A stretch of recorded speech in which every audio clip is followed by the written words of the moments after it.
nós estamos aqui nesta manhã. Uma manhã muito especial em que o Senhor preparou para nós, para recebermos do Senhor uma palavra rema, uma palavra que venha não mudar apenas e trazer conhecimento, mas uma palavra que desce ao nosso coração, ao nosso espírito e traga transformação para as nossas vidas.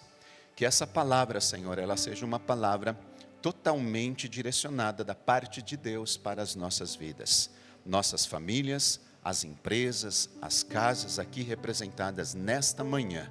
É o que oramos e te pedimos em nome de Jesus. Amém. Estamos compartilhando este mês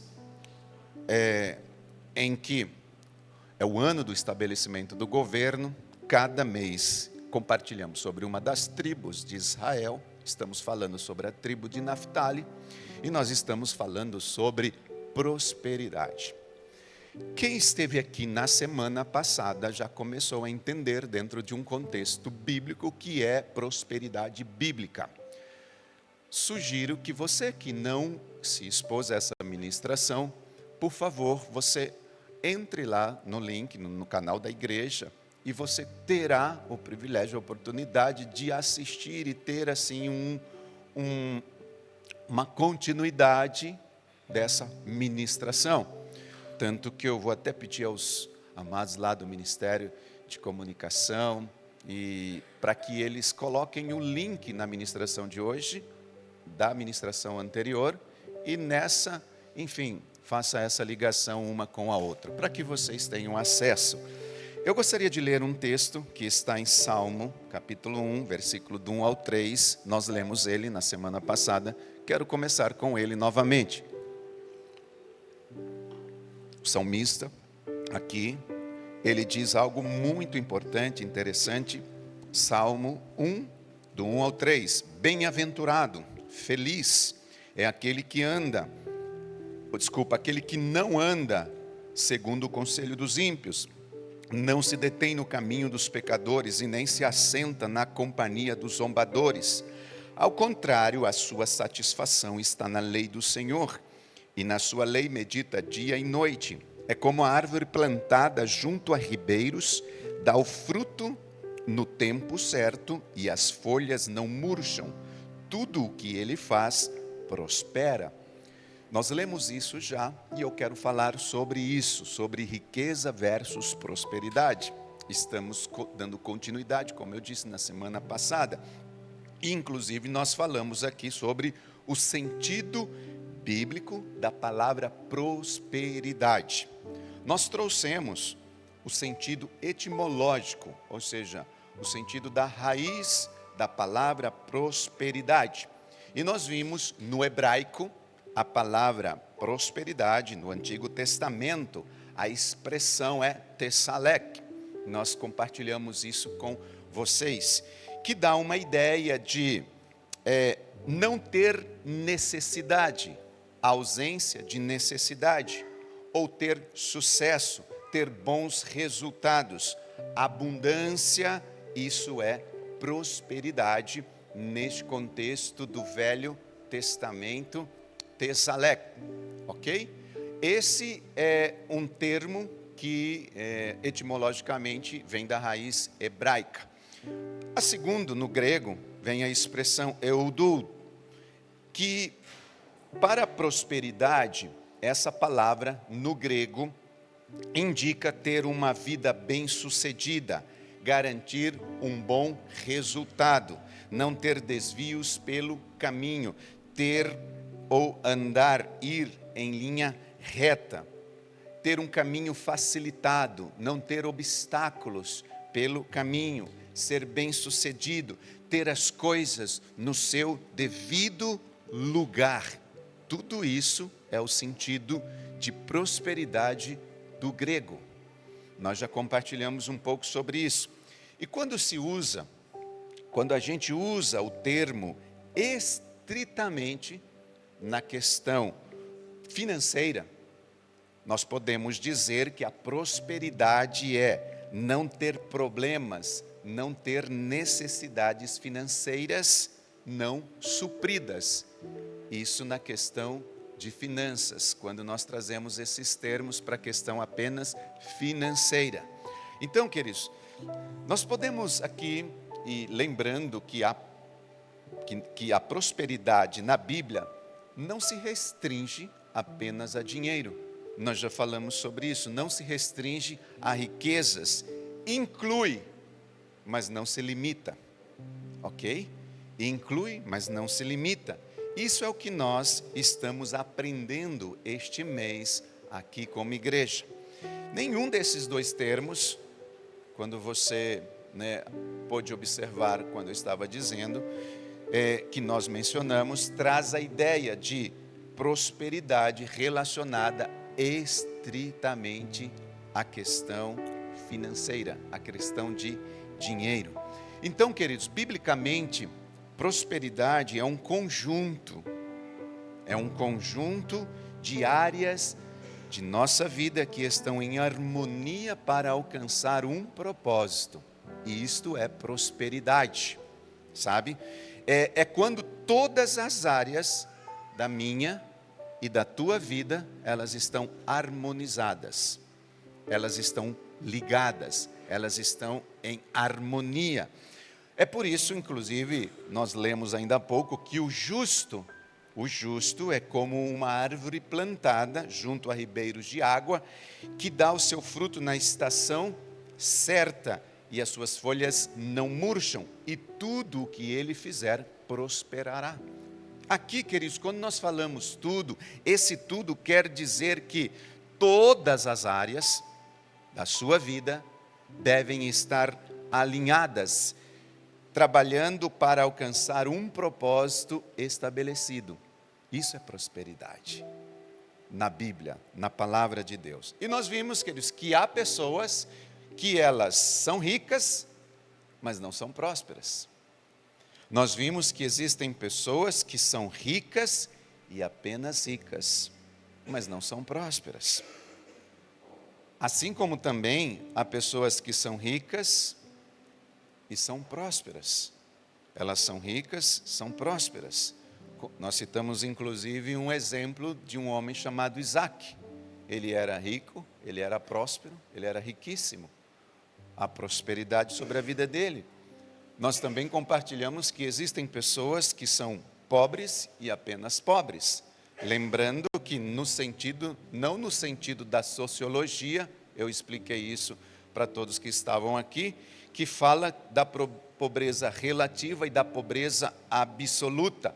Mas nós falamos de uma pobreza e somente pobre num contexto do coração, num contexto da alma, uma questão interna. Lembrando, me faço aqui lembrar da frase que nós citamos aqui de Augusto Cury, que ele disse assim, que há pessoas que são tão pobres que só têm dinheiro. Há pessoas tão pobres que só têm dinheiro. Há pessoas tão incultas que só têm cultura acadêmica. É importante a gente entender essas coisas, queridos, porque para a gente entender o que significa de fato essa prosperidade, porque infelizmente há muitos pobres endinheirados que só têm dinheiro, mas são pobres. E há tantos acadêmicos metidos a inteligentes, a sábios, que só têm certificados. No entanto, a gente percebe que essas pessoas, elas acabam ostentando bens materiais, ignorância, mas por dentro, eu citei isso na semana passada e quero repetir, são como não essas árvores junto a ribeiros, mas são como árvores ocas, feitas essas velhas árvores sem vida. Aqui no bairro, eu tive a oportunidade de, por morar aqui, tempo de chuva fortes, eu vi várias árvores cair aqui no bairro. Em algumas delas, tipo assim, caiu esta noite, pela manhã eu vi. E logo no outro dia, a prefeitura estava cortando e ficou a base, o tronco. Quando eu cheguei, tem uma aqui numa praça, aqui em cima, 2 árvores aqui numa praça. A árvore era enorme, belíssima, muito bonita, mas quando elas caíram, fez um estrago. E detalhes, quando nós chegamos, e eu vi, se você chegar lá, sem brincadeira nenhuma, mais ou menos a copa dela, a copa não, o círculo da raiz dela é daqui na esquina assim. Só que eu olhei e vi um detalhe. Dentro havia um buraco oco. E ela caiu justamente por causa daquilo. Ela não tinha sustentabilidade, não se sustentava. E às vezes, queridos, há tantas pessoas que ostentam esses bens materiais, ignorância, e por dentro são ocas, feitas essas árvores velhas, que não conseguem se sustentar, são aparências. E existem pessoas que não têm riquezas, mas são prósperas, porque prosperidade não envolve só finanças, prosperidade envolve alegria, envolve gratidão, comunhão com Deus, porque só Deus completa o homem. Só Deus completa o ser humano, só Deus, queridos, só nele há sentido de alegria, de felicidade. Isso é prosperidade. Prosperidade envolve paz, envolve alegria, envolve esse gozo de viver. Prosperidade é você viver com aquilo que você tem e o que Deus permite você ter. Isso é prosperidade, é você ser grato a Deus. E nós já entendemos biblicamente que a prosperidade e o dinheiro não é um assunto profano na Bíblia. E nós percebemos que ele é espiritual, aliás, altamente espiritual. Profanar, como eu disse, é a gente distorcer um assunto para fazer valer um conceito pessoal nosso, um conceito pessoal humano. Isso sim é profanar, e às vezes nós vemos isso, principalmente nesse contexto, nesses últimos anos em que nós trouxemos, herdamos, em que nós importamos essa metodologia, essa cultura americana, americanizada, essa cultura do Canadá, e quando chega aqui, por causa da necessidade, as pessoas então acham que prosperidade cai do céu, e não é assim, não funciona dessa forma, e aí profanam esse texto, profanam esse assunto de prosperidade. Lembrando, queridos, que o apóstolo Paulo, ele não disse em Timóteo 6,10 que o dinheiro é a raiz de todos os males, e sim o amor ao dinheiro, que é a raiz de todos os males. Bom, então dentro desse conceito bíblico de prosperidade, nós falamos já na semana passada sobre a necessidade de eu e você, que precisamos ter algumas posturas, algumas virtudes que estão relacionadas com essa expressão bíblica, prosperidade.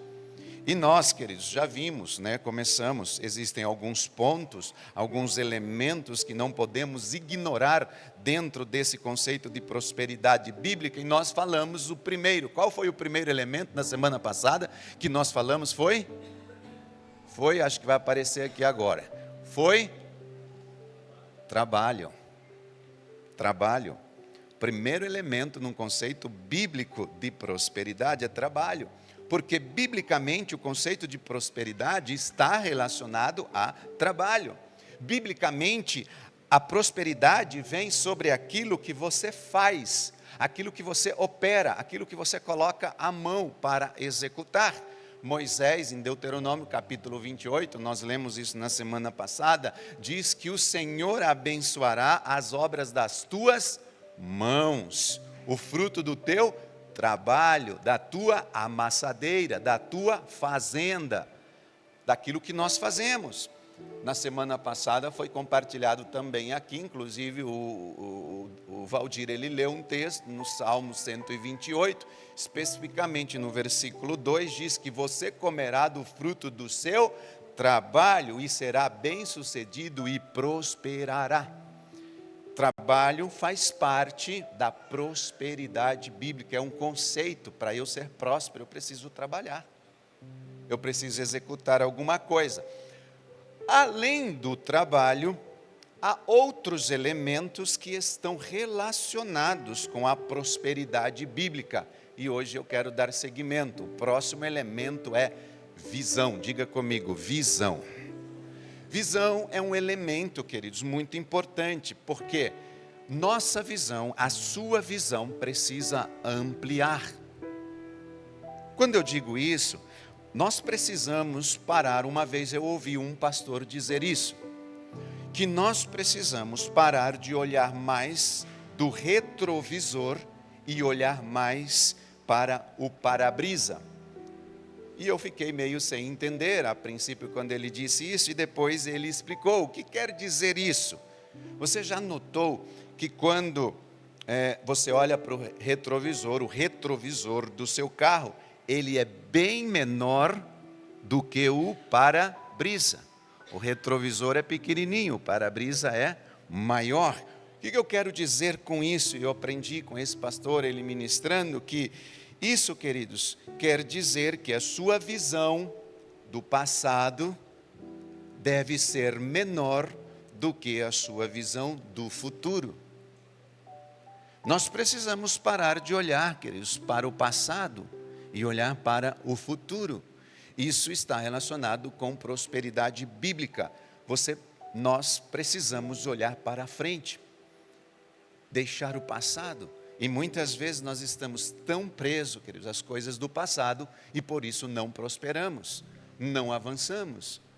Nós ficamos presos a alguns fracassos que nós nos deparamos na nossa vida e ficamos presos àquele passado de fracasso, algumas situações que aconteceram e isso nos desanimaram, nos tiraram o foco e aí a gente fica olhando no retrovisor ao invés de olhar para o para-brisa. Ficamos olhando para o passado ao invés de olhar para o futuro. E o apóstolo Paulo em Filipenses capítulo 3, versículo 13, na NVI ele traz um conceito de olhar para frente muito interessante, onde ele diz assim: irmãos, eu não penso que eu mesmo já tenha alcançado, mas uma coisa eu faço. O que ele faz? Esquecendo-me das coisas que ficaram para trás e avançando para as que estão adiante. Paulo estava dizendo assim: eu estou olhando mais para o para-brisa do que para o retrovisor. Eu estou olhando mais para o futuro do que para o passado. E muitas pessoas que eles não conseguem prosperar, e vocês já entenderam, prosperidade, alegria, felicidade, prazer, família, todas as áreas da sua vida em harmonia. Algumas pessoas não conseguem ter todas as áreas da sua vida harmonizadas porque estão olhando para o passado. Não conseguem perdoar, não conseguem esquecer, não conseguem deixar para trás aquela questão que aconteceu, não conseguem avançar. E aí essas áreas, talvez, não só a financeira, mas outras áreas da sua vida está presa, por isso não está harmonizada, por isso não prospera. É importante que eles entenderem que visão faz parte da questão do conceito de prosperidade, ampliar a nossa visão. Parar de olhar para essas coisas que passaram. Como anda a sua visão? Você já deve ter ouvido falar da visão 2020, visão perfeita. Será que a nossa visão está ofuscada, está embaçada, está fechada? Esta é uma manhã que Deus quer tirar, sabe, toda essa neblina dos nossos olhos, essas cataratas espirituais, é assim que diz, né? Essas coisas que interrompem. Vamos fazer uma cirurgia espiritual e colocar um colírio espiritual aqui nessa manhã. Amém, queridos? Então, cuida da tua visão, não perca o foco, até porque vão querer tirar o seu foco o tempo todo quando se trata de prosperidade. Eu entendo, queridos, que poucas pessoas vão se aproximar de você no caminho da prosperidade para te estimularem a prosperar. Não são muitas as pessoas que vão ficar estimulando. Infelizmente vão chegar para você e dizer assim: para que tentar? Vão chegar para você para tentar te desanimar, para dizer que não será possível, para dizer que você não vai conseguir, para dizer que não vai ser fácil a jornada, para dizer que não é assim. Isso você vai encontrar um monte de pessoas. No entanto, você não pode se esquecer que você tem uma promessa. E quem tem uma promessa, foca nela. Você tem promessa. Foca nessa promessa. Coloca os teus olhos nessa promessa. Repita comigo, visão. Um próximo elemento que está relacionado com a prosperidade bíblica é a mudança. Provoca o seu irmão assim do lado, dá uma provocadinha nele aí e diz assim, muda.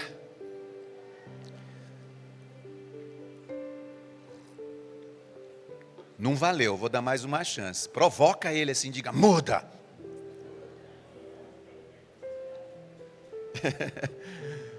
Você já percebeu que o mundo à tua volta está mudando? A cada segundo. Os seus filhos estão mudando. Você está mudando o tempo todo. Tudo está mudando. Tudo muda, queridos. Essa semana, eu e a minha digníssima esposa, princesa, maravilhosa esposa, eu completei 32 anos que eu fiquei noivo com ela essa semana. Dia 13 de junho, era um feriado na cidade onde eu morava, Americana, e eu escolhi esse dia para a gente ficar noivo. E aí eu fui buscar algumas fotos. Meu Deus. Tudo está mudando, queridos. Tudo está mudando à nossa volta. Você está mudando a cada minuto, a cada segundo. Eu até postei algumas, mas teve umas que eu não tive coragem. Tudo está mudando. Mudança é uma questão de disposição. Guarde isso. Mudança é uma questão de disposição. Certa ocasião eu ouvi também um pastor dizer, queridos, que é melhor mudar do que precisar mudar. É melhor mudar do que precisar mudar. Porque quando você muda porque quer e decidiu mudar, isso é uma transição, é um processo, acontece naturalmente. No entanto, quando você precisa ou precisar mudar, quando você é forçado a mudar, normalmente é na pancada. E mudança na pancada é meio forçada e meio dolorosa, dói. Teve algumas coisas que quando eu era criança eu não queria mudar e eu tive que mudar na pancada. Do chinelo, da cinta. Mudar quando você quer mudar é uma transição, é um processo. Mas quando você muda porque precisa mudar, é forçado a mudar, dói. Resumindo, você prefere levar chinelada cintada ou você diz, não, já tem que mudar, eu vou mudar. Qual é melhor? Mudar porque quer mudar ou mudar porque precisa mudar? Jacó na Bíblia, queridos, quando nós olhamos para ele, Jacó é um grande ícone de prosperidade. O homem prosperou e saiu da terra de onde ele estava, foi para a terra lá de Labão, seu tio. Você sabe que esse homem ficou lá, meu Deus, ovelhas, era ovelha negra, ovelha malhada, ovelha listrada, ele, tudo que ia acontecendo com ele, esse homem voltou para a terra dele com esposas, com filhos, com bens. E Jacó para mim é um ícone de prosperidade na Bíblia. Lembrando que o seu sogro Labão mudou o salário de Jacó 10 vezes. Olha o termo que eu usei, mudou o salário de Jacó 10 vezes. E você sabe por que ele prosperou? Jacó, nas 10 vezes, ele aceitou o processo de mudança e Deus o abençoou todas as vezes que ele aceitou mudar. Ele não foi forçado a mudar num sentido de que o tio, claro, impunha, mas ele aceitava. Eu aceito a mudança. Deus ia abençoando ele porque ele se submeteu à mudança. Às vezes, queridos, você está fazendo as coisas de um jeito e Deus está dizendo assim, muda o seu jeito. Faça de outro jeito, assim não está dando certo. Você já tentou tantas vezes e não deu, por que insistir? Muda. E a gente fica lá, turrão, não, eu nasci assim e vou morrer assim. Eu sou pau torto, que é torto, vai morrer torto. Não. Tem um carpinteiro que endireita pau torto. Jesus é um carpinteiro que endireita essas coisas, queridos. Muda, mudança. Se você não é capaz de mudar, você vai enfrentar muita dificuldade na sua jornada e no seu crescimento de expansão. Você sabia que nós vamos, durante este mês, ter um mês que nós vamos falar só de expansão? Um mês só falando sobre expansão. Tem algumas pessoas que precisam expandir, mas só em algumas áreas. Algumas não pode mais expandir. Tem que ficar naquela área ali, porque se expandir complica. Aí a roupa não entra. Só para a gente descontrair um pouco. Mas será um mês de expansão. Um mês que nós vamos expandir, queridos. Então, conceito bíblico de prosperidade está relacionado a trabalho, visão, mudança. Se você não tiver ou não estiver treinado para ceder, para flexibilizar, com certeza você vai ter dificuldades. Eu vi, queridos, na época quando eu trabalhava na área corporativa, fui bancário por muitos tempos, anos, quase 20 anos, muitas pessoas e empresas fecharam no meio do caminho porque elas não se submeteram às mudanças que estavam acontecendo na ocasião. Não se submeteram às mudanças econômicas, às mudanças trabalhistas, às mudanças... esqueci o termo que eu ia usar, enfim. Não se submeteram a mudanças e por isso fecharam, terminaram, não foram flexíveis às mudanças. E às vezes nós, queridos, estamos perdendo a prosperidade na nossa vida por falta de mudança. Mudança. Próximo elemento, a prosperidade bíblica também está relacionada a controle. Diga comigo, controle. Diga assim, eu preciso desenvolver controle.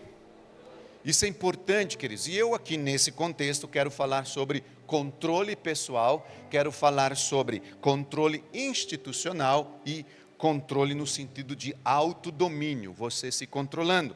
E nós vamos aqui, queridos, falar desse controle pessoal em um minuto, em um minutinho. Quando você, por exemplo, vai ao shopping comprar uma meia, com quantas caixas você sai do shopping? Com quantas sacolas você sai do shopping?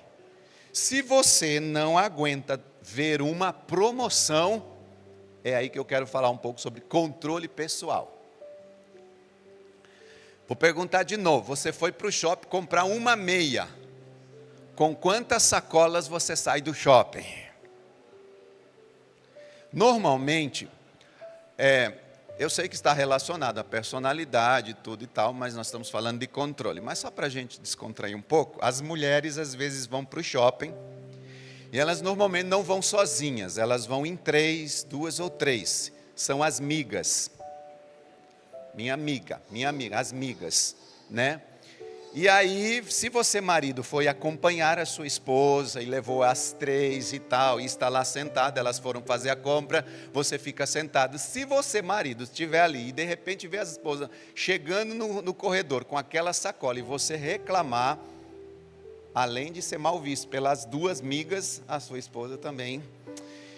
Normalmente o homem vai para o shopping e ele já sabe na loja que ele tem que entrar, o que ele vai comprar, ele entra que nem uma flecha, sai correndo, vai para o carro e ainda paga os 15 minutos que tinha que pagar no estacionamento e vai embora.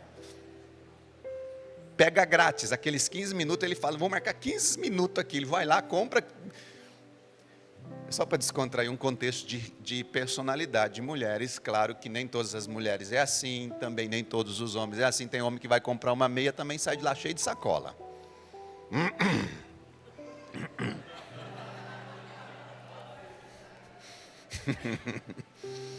Né? E tem mulheres que vai comprar uma meia e às vezes volta até sem meia, não é? Achou que estava caro, que não era legal, que não sei o quê, não achou, não quer. Controle pessoal. Controle pessoal está relacionado à prosperidade, queridos. Prosperidade. Às vezes nós não temos controle, estamos gastando o que nós não temos para gastar. Estamos usando um recurso que nós não temos.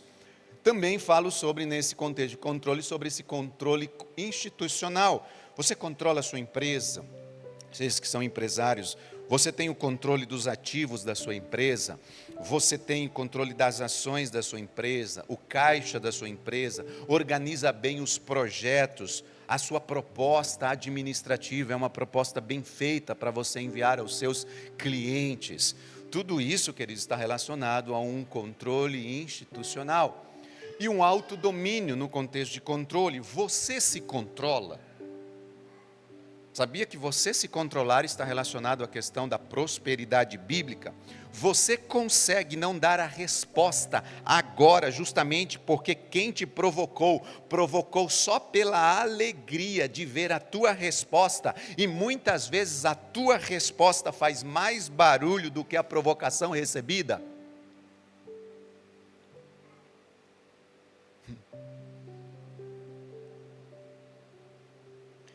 Desenvolva domínio, desenvolva controle.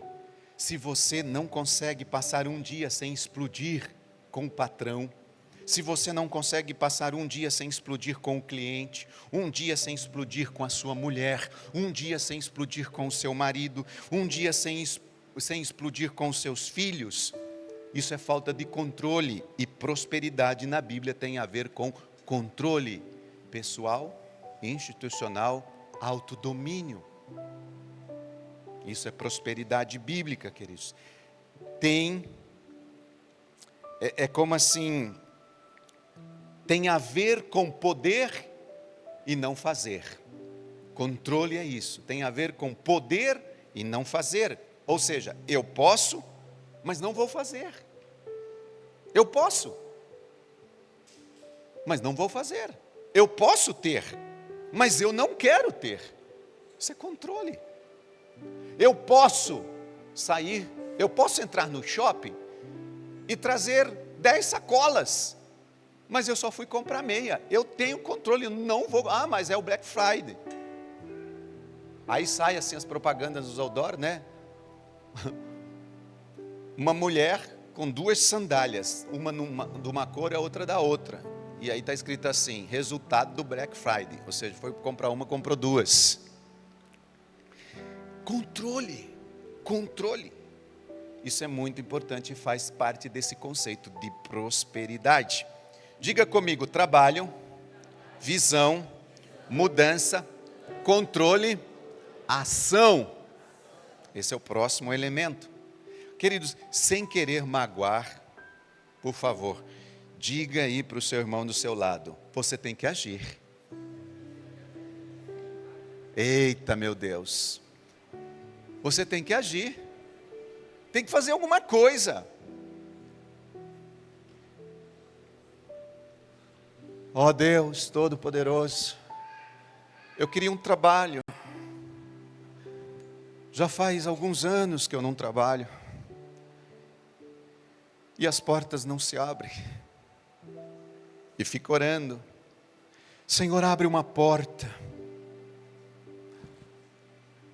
Talvez Deus já abriu a porta. Só que precisa de um currículo.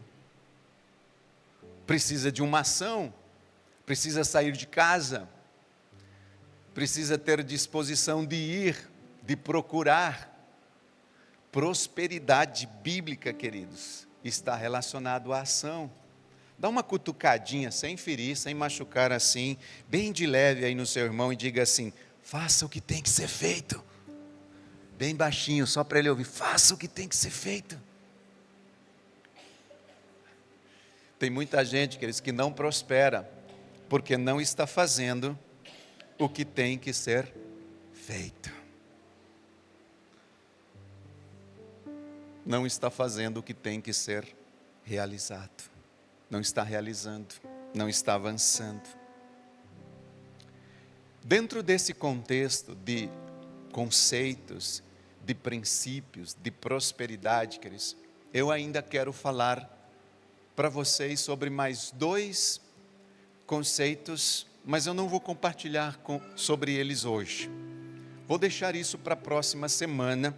Nós vamos terminar falando sobre esses conceitos. Próxima semana é a penúltima, e na última semana eu quero lembrá-los de vocês trazerem algo, porque nós vamos estar aqui orando, nós vamos estar aqui colocando as mãos sobre algo que você vai trazer, um contrato da empresa, um cartão de débito, de crédito, um número de uma conta, alguma coisa no sentido de abençoar a sua vida na questão prosperidade. Nós estamos realizando algumas unções e orações em algumas empresas, em alguns estabelecimentos profissionais liberais, escritórios, por exemplo. Esta semana nós tivemos o privilégio de estar ungindo, orando numa empresa, a Real Engenharia, dos irmãos aqui, Márcio, a Cida, a filha Melissa, e nós estivemos lá ungindo, estivemos orando, ungimos a chave, ungimos a empresa deles. Ontem, eu e a pastora Priscila, à tarde, nós estivemos ungindo um lugar, uma casa de repouso, chamado Mariana Bernardes, da irmã Glória. Quem que é a irmã Glória? Irmã Glória, a senhora poderia, por gentileza, se a senhora pudesse colocar de pé um minutinho?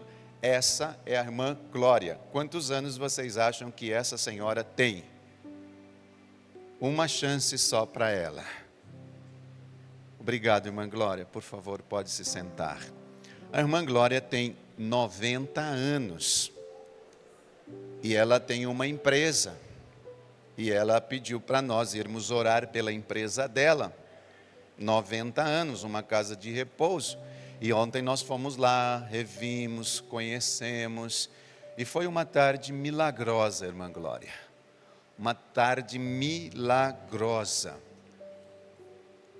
Aí nós vemos hoje uma geração de um pouquinho mais jovem do que ela, de uns 20, um pouquinho só mais jovem, 25, 30, que está pensando se vai trabalhar, se vai fazer alguma coisa na vida, se vai desenvolver alguma coisa, o que eu faço, para onde eu vou, sabe? Fica, Senhor, cadê a prosperidade que não chega? Eu queria ganhar dinheiro, mas eu não faço nada, eu não trabalho, eu sou um pintor, mas não pinto, eu sou uma pessoa que trabalho com design interiores, mas não faço nada, eu sou uma pessoa que amo fazer artes, mas eu não consigo fazer arte, não faço artes. Queridos, ação faz parte de prosperidade. Quando a irmã Glória nos chamou para a gente estar indo ungir, e aí ela disse uma coisa para mim, que ela está pensando em abrir uma outra empresa em São Paulo. 90 anos. Eu olhei para mim e disse, Senhor, eu preciso me converter. Eu preciso aceitar Jesus de novo. É a glória. 90 anos.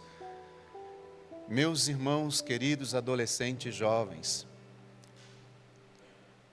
é costumado dizer que vocês são o futuro dessa geração.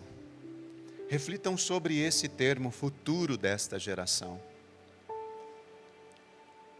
Como será o futuro desta geração? Quando nós ouvimos a irmã Glória ontem dizendo que com 10 anos, o trabalho que ela fazia com 10 aos 12, cuidando dos seus filhos, essa geração deles, dos nossos avós, nossos pais, trabalho, prosperidade envolve ação, envolve atitude, envolve a gente se envolver com a questão profissional. Às vezes, queridos, nós sabemos muito e fazemos pouco. É uma geração que sabe tudo, mas não faz muito. Nossa geração, meus pais, avós, nós sabíamos pouco, mas fazíamos mais. Nós vivíamos numa geração, a gente ouve um pastor, um apóstolo no Brasil falando isso. Essa geração passada era uma geração fácil, uma geração dos tempos difíceis, mas uma geração fácil. Era uma geração fácil nos tempos difíceis. Hoje nós estamos numa geração fácil. Hoje nós estamos numa geração difícil, tempos fáceis. Os tempos hoje são fáceis, mas a geração mudou, são difíceis. Difícil de relacionamento, difícil de profissionais. Quem aqui são empresários sabe, para contratar uma pessoa, um estagiário, ou seja, quem for, meu Deus, um processo seletivo envolve horas, dias, por que não dizer meses, e depois de achar que estava certo, começa a pessoa, o jovem, a geração de hoje. Quem aqui é empresário sabe do que eu estou falando, não é, pastor José Roberto? Não fica um mês, não fica 2 meses. Eu trabalhava na roça, queridos, desde pequenininho. Fui para a cidade grande, fui ser faxineiro de tecelagem. Limpava tear com querosene, óleo diesel, gasolina. Chegava em casa cheirando maravilhosamente bem. Quantos anos? Levamos marmita. Aquele isoporzinho, sabe, de marmita e tal. Semana que vem nós vamos continuar falando sobre isso. Essa semana nós continuamos orando. Se você quiser que a gente vá à sua empresa, os profissionais liberais, seus escritórios, enfim, nós estamos à disposição. Se Deus permitir, nós vamos essa semana na EMIV, né? Correr em câmeras e alarme. O nosso amado irmão aqui, por favor, pode se colocar de pé, querido. Esse irmão querido, ele tem uma empresa de alarmes, de câmeras. Aliás, todo o sistema de alarme aqui da igreja é da empresa dele. Uma das empresas mais reconhecidas no Brasil. Ele tem servido, inclusive, já a comunidade. Você que precisa de um sistema de alarme na sua empresa e tudo e tal. Olha só, estou falando de oração, já estou fazendo propaganda da sua empresa, hein? Não estou ganhando nada, queridos. Ele não vai me dar desconto aqui na igreja, embora ele tenha sido um abençoador do reino. Ele, além de ter dado, vou dizer isso, eu preciso dizer isso.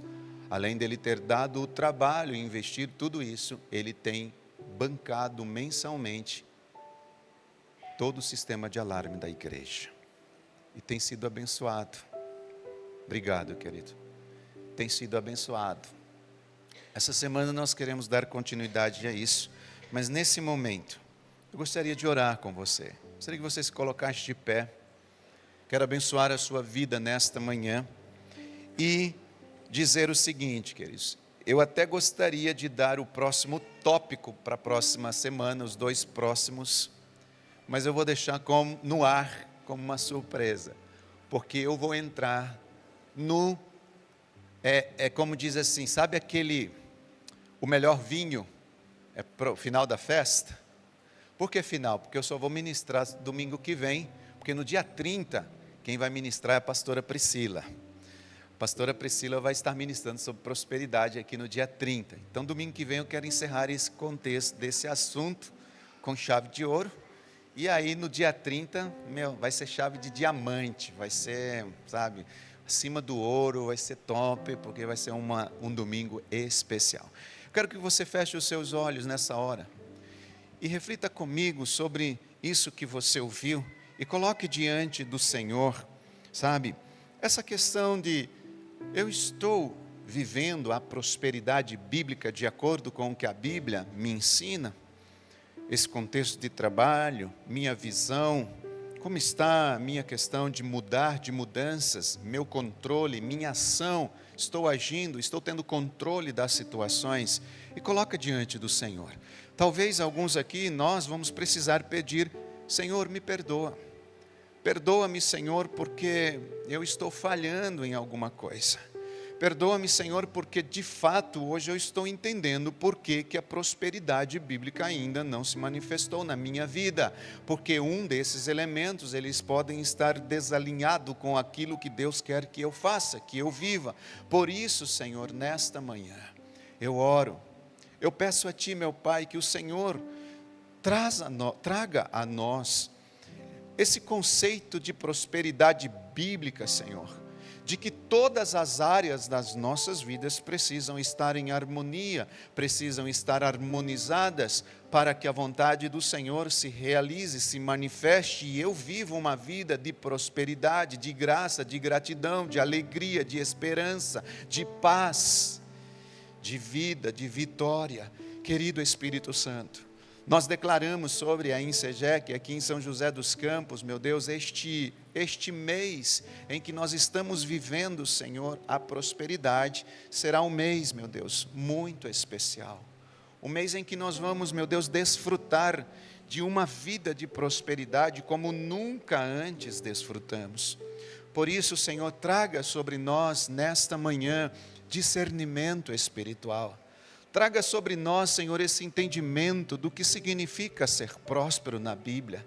E não uma prosperidade envolvendo, Senhor, as riquezas deste mundo, que às vezes nos tira o foco do nosso relacionamento com Deus. Porque nós vemos pessoas que às vezes vão enriquecendo nas suas vidas e vão perdendo o sentido de relacionamento, de intimidade com o Senhor. E por isso, meu Deus, essas pessoas não estão sendo prósperas, estão apenas tendo riquezas, mas elas estão infelizes, casamentos destruídos, filhos nas drogas, na prostituição, porque são famílias que estão baseadas nas riquezas e não na prosperidade bíblica, Senhor. Pai, nesta manhã nós estamos aqui como teus filhos, e como filhos do Senhor nós te pedimos que o Senhor ministre as nossas vidas. Essa semana, meu Deus, nós vimos na célula em que às vezes nós estamos lançando as nossas ferramentas, as varas, as redes do lado errado do barco, e nós precisamos lançar a rede do lado certo, Senhor. Traz nesta manhã as convicções certas aos nossos corações. Traz nesta manhã, Senhor, aquelas convicções que foram perdidas com o passar do tempo. Convicções estas, meu Deus, que durante anos foram construídas, edificadas dentro de nós. Mas foi uma construção, Senhor, que infelizmente o fundamento, ele foi fundamentado em cima de conhecimentos, em cima de metodologias errôneas, metodologias antibíblicas, e por isso não prosperamos. E este mês será um mês, Senhor, em que nós estamos construindo um fundamento, uma base bíblica para termos uma vida próspera. Em nome do Senhor Jesus. Toca-nos de uma forma pessoal nesta manhã. Toca as nossas famílias. Toca as empresas, Senhor, os empresários, os profissionais liberais aqui da nossa igreja. E traga, Senhor, essa prosperidade bíblica sobre as suas vidas. É o que nós oramos e te pedimos, em nome de Jesus. Amém e amém. Diga assim: eu sou próspero. Diga para alguém: você é próspero. Deus te abençoe. Até a próxima semana. Podem se sentar. Eu gostaria neste momento